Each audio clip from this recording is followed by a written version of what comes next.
All right, let's take some time and pull the engine out of this.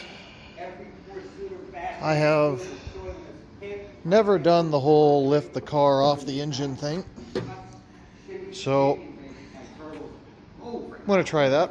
We'll stick it over here, put it on the lift, and see if I can get the engine, front suspension, transmission just to fall out from underneath. So since it died as we pulled it in on its last voyage, let's throw some dollies on it, push it over, and see what we can do. Things to already have seen. I knew it was close, but let's see if I shine a light in here. Looks like the inner tire was definitely rubbing. Trying to put some monsters that were on the back of this thing. What size were these? 305 30 20. Well, I guarantee you that will not be the next size. I do have some different wheels and tires, but that is a definite, that is a big piece of meat that's on the back of it, but we are going to be changing that out. Yeah, on all four. See if I can push this pig. Oh my goodness. Those dollies. Well, give me a second. I need to put the phone down. See how hard I can pull on this thing. I got to do something else. I hooked a strap to the lift, trying to pull it, and then yanked it. These dollies just don't roll. I try different dollies or do something else. I'm starting to almost dent the fenders, trying to push as hard as I can on the other side to push the back end around. It's just not moving. So, plan B already. Well, that was an absolute pain in the ass. So these dollies, I could push the car, but those dollies are so narrow that the tire doesn't fit on it, so you still have to jack the car up and lower the car onto the dollies. These things were absolute garbage. The car does not move when it's on it. So let's start up here. We'll drain some liquids, pull the battery, and start disconnecting. I'll show you what I find as I find it. Well, you got most everything up top done. All the wires and everything's pulled out. Nice little spaghetti mess. We just pulled the intake completely out. It's just easier to pull the wires. Now we'll throw it up and lift it up and drain the liquids and start pulling everything off that way. If people like watching me do things here, I'll grab a wrench and here go, and then I did this, and then I took that off, and I took that off. Anyways, yep, that's what's going on. I will lift her up and see what we get. I got her up. Like I said, this is like a bypass exhaust, so there's got these cutouts in here so you can tune it, change it, and kind of have an open dump through exhaust, which gives it a nice throaty big sound. It's dual exhaust all the way through, coming up underneath, and a little crossover H pipe.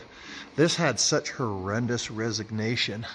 I actually crushed the pipe and flattened it, and it took care of the resignation and the sound and helped that an absolute ton. So that was really nice. It is a posi rear end. I am going to possibly leave the leaf spring rear. I'm not 100% sure how much I'm going to change on the rear end. There will be some differences and things going on that way. So that is that. Let's get the front tires knocked off and start unbolting the stuff underneath. Oh yeah, let's go over here and do my favorite.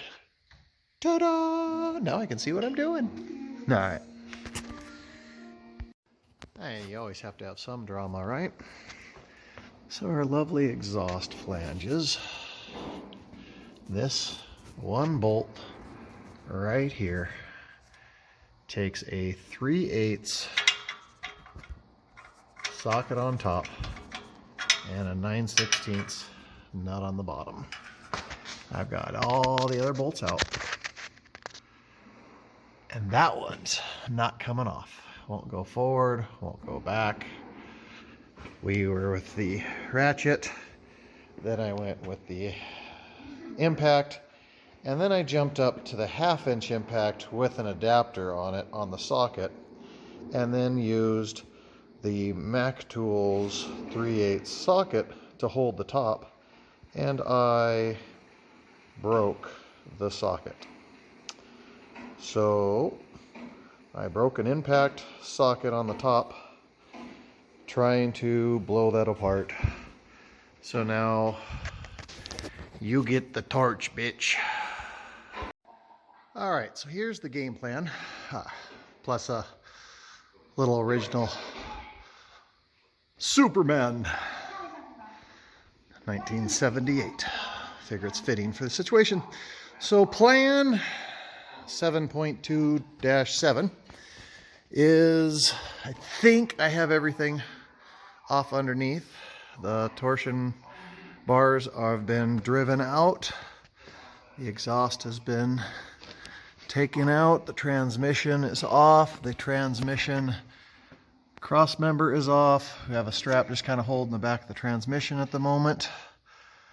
I've got a stack of dollies, stack of pallets, stack of tires to lower it down on, and then unbolt the cross member and snip snap and see what we get.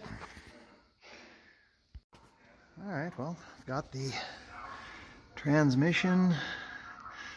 I've got all the bolts, all 4 bolts on the cross member taken out. I'm gonna give it a little bump on the magic button. Let's take a look and see what we get. Suspension looked like it stayed.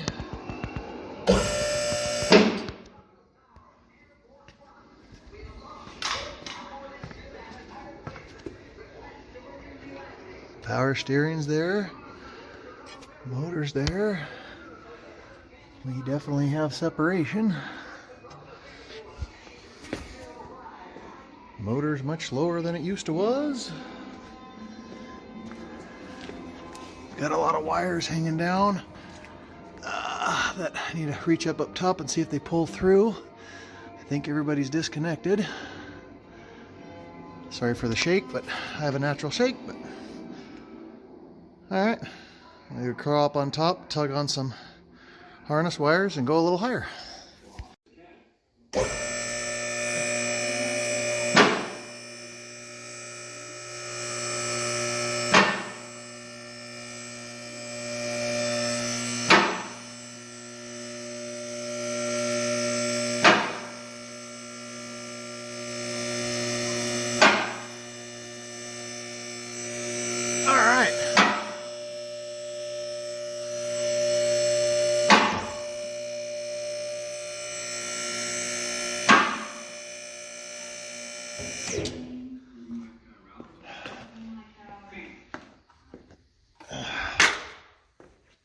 There is that.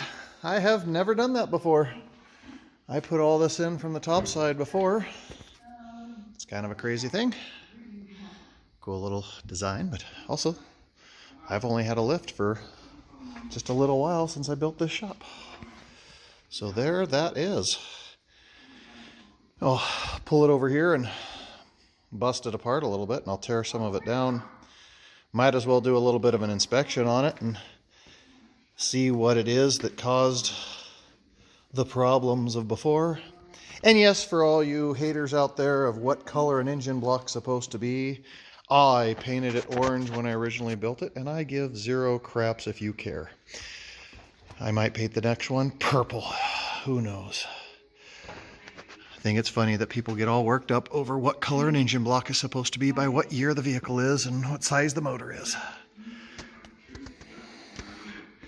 All right, well, let me push it out of the way and we'll play with it over there. So just for some clarity of things, the expensive headers that were put on it had to get pinged and dented for the steering gear, which is that crazy tight, which is now going to be gone and all that fun stuff. This motor, like I said, was built, and these heads were, I think they were eagle heads or something. I can't even remember anymore. I'm going to pull them off here in a minute because I'm just curious what the damage was done from the heat seizing and the last time we ran it here than that other video, or it sounded absolutely horrible.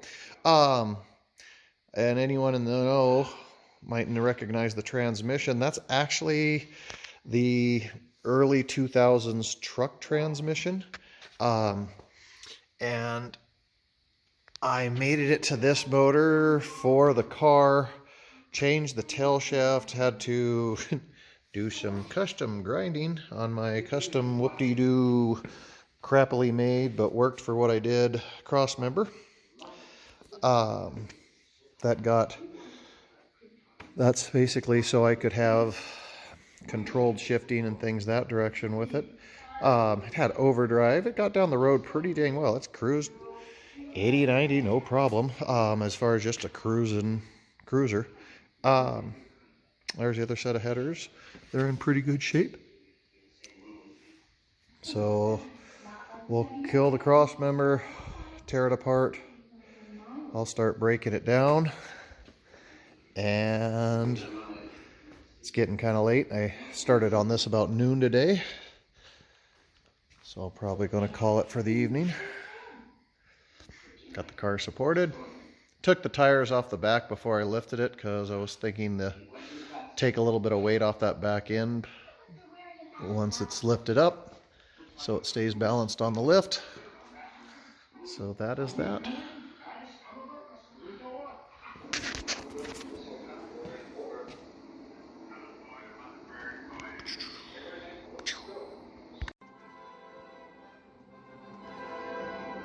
I mean, what a perfect ending to a little cinematic movie.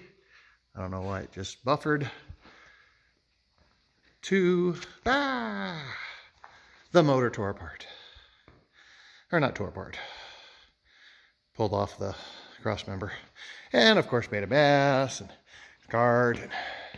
So I think that's where we're going to be tonight. Clean up, tear this apart, clean up my mess. Go to bed here in a few minutes. See what I get done tomorrow.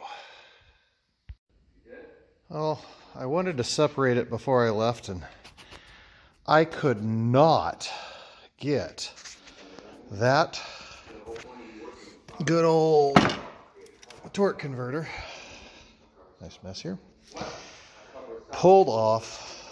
I don't know if there's a spacer bushing or whatever, but it was so seized into this that I had pry bars, and now I ran around and I checked to make sure I had all the bolts off 27,000 times, went round and round and round, and then I just started taking pry bars and hammers, and I have never had a torque converter stuck like that.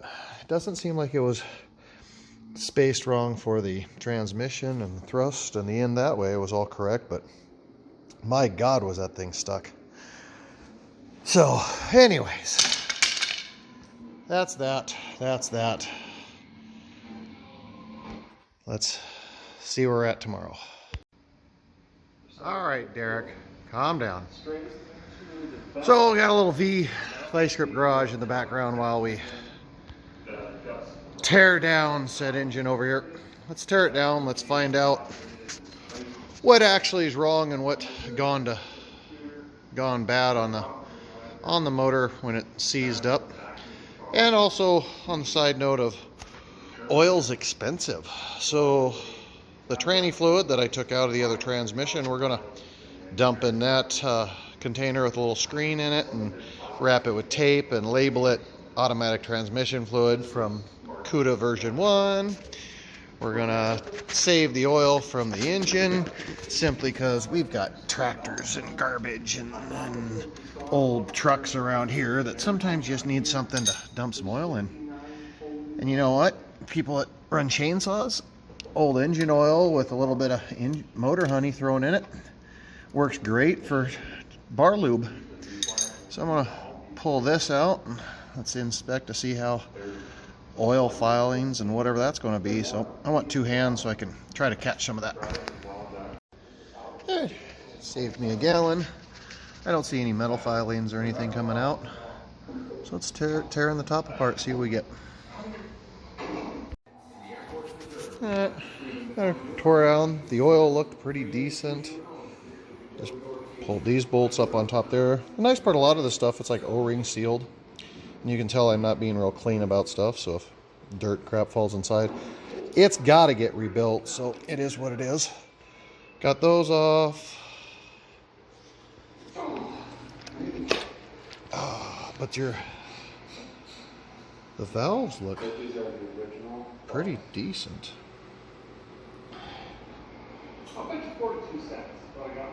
Well, that one's carbony up shitty.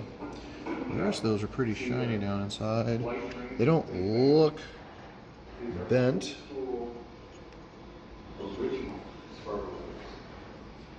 But, like I said, it ran. Let's see here. Let's pull these off.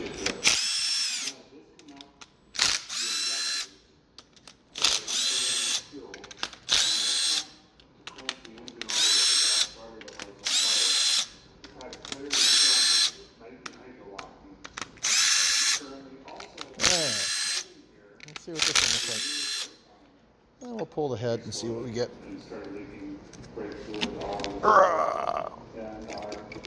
Yes, you can pull the spark plugs and it won't be as stuck.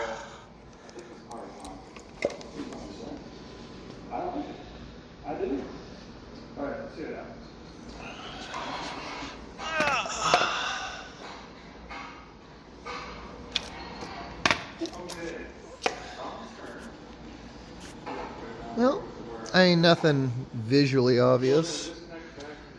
Everything kind of looks like it's where it wants to be.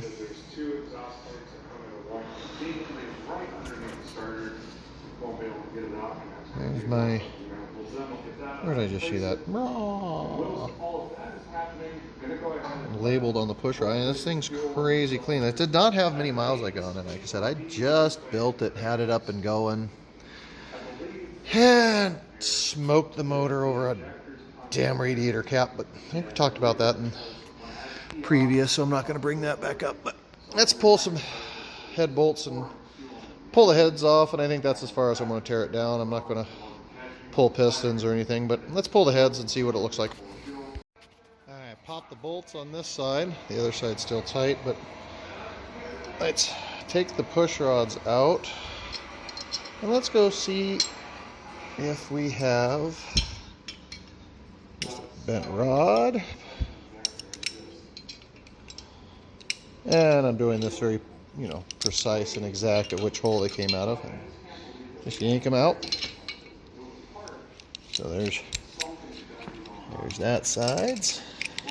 Screw it. Take them off. That one. Let's just go see on a very precise, exact, scientific measuring device. And see if any of these are not quite. Goes back to, I'm never going to wear a headset camera. I'm not going to set up a camera and film what I'm doing. This is just for me, for you. See what we get. So, none of them look bad as of right now. Let's go up here. Lay them on a flat surface. Roll everybody.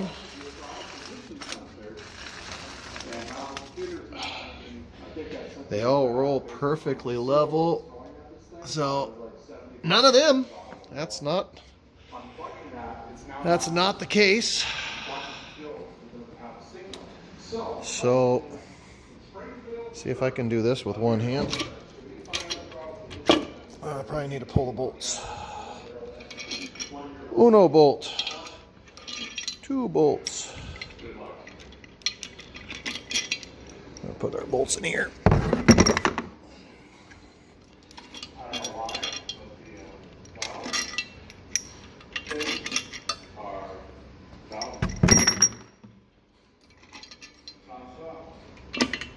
Hey now, don't be falling. Got my hip holding it on. Don't fall, please. Don't fall. All right, see if we can pull this off with one hand. Aluminum heads, you know. Oh, ladies and germs, I might have found a problem. Of course, that's from the head gasket being open. Oh, that is Carnage. Let's see here. Oh, there's our heat seize. So it literally, so if you see, that's part of piston in those little pieces. So when it originally seized, what happened was this piston was in this position, and it was so raging hot that this piston glued itself, welded itself to the top of the head. So it was completely welded right there. And then it sat and sat and sat. And so for years later, when I came and finally put a wrench on it for the 13th time, you know, after it's been sitting for 14 years or so, and it rotated. That's, oh my God, can you see inside that? Isn't that crazy? So I broke it loose, and when it broke loose, then the motor finally fired up. I've got a wrench over here. Let's see if I give it a little rotation. Well, that's, yeah, pump their water out of you. It still has compression. See how I push down, it wants to come back on me. Piston walls don't look bad. Oh, there's a nice groove right there. There's a nice groove right in there. Those are pretty decent. Gasket off. That is crazy. All right, well, that's the heat seize. So, like I said, it got overheated. If I could have left it running and cooled it down, got water on it or something, it probably would have been fine. But having the motor shut off, it shut off with that piston in a very top position, and it glued itself to the head. That's when I got it home. I couldn't get this motor to turn over for nothing. It was locked up harder than the hinges of hell. And 10 years of Great Falls, Montana weather of getting triple digits to -40 in the winter and back and forth and back and forth. It finally had enough hot and cold sitting in the barn that when I put a wrench on it, it popped that loose. Huh. Yeah. What's that, Derek? What you got going on over there? All right. Well, you keep working on yours. I'm going to work on mine over here. All right. He and I have been working together all day. He doesn't talk back. He's busy working with what he's doing. Yeah. Anyways, let's pull this other side, see what we get. So this side's just fine.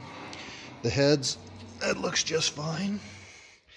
You can see that, you know, it's dished, and there's a tiny, tiny rise to the piston to why these are somewhat called hemispherical. But anyways, that head's actually in really good shape. That's clean. The inner walls of all the pistons are good. Definitely looks like when it was sitting down. There's some color, but there's no bad spots to it. This blows me away that it welded to the head I guess if that's a common thing or not, I honestly don't know.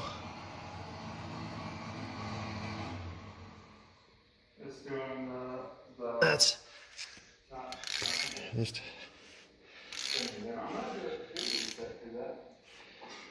get a closer look at that. Kind of want to pull that piston, but honestly, we know what the problem is. There's no reason to tear it down much further than this. I'll probably pop a drain plug or something on the side and try to get more water out of it, or spin it upside down or something, but that's that. I'm not even holding the camera right as I'm staring at it. Anyways, that's cool. All right, that is the Carnage of the Cuda.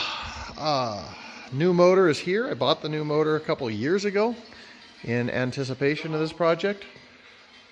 Next video I'll pull that in and have a little bit of surprise for us on that. That should be a lot of fun. And hey, keep it down over there. Yes. All right, I think that's where I'm going to end it. There's the problem with the motor.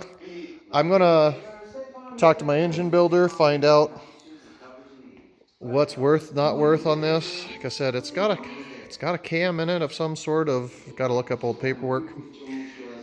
I have no idea if it's put a piston in it and honed that side, and I have no idea what this, if this can be cleaned up. I mean, that's crazy. I mean, in one hand, it almost seems like you just kind of grind that down a little bit, and the sealing surface, as long as your sealing surface is fine, it should be fine, right? I don't know. I don't do this kind of thing. All right. Thanks for watching it if you watched it. If you didn't watch it, I'm not thanking you. And any of my family out there that liked it, cool. Love you all. Have a great one.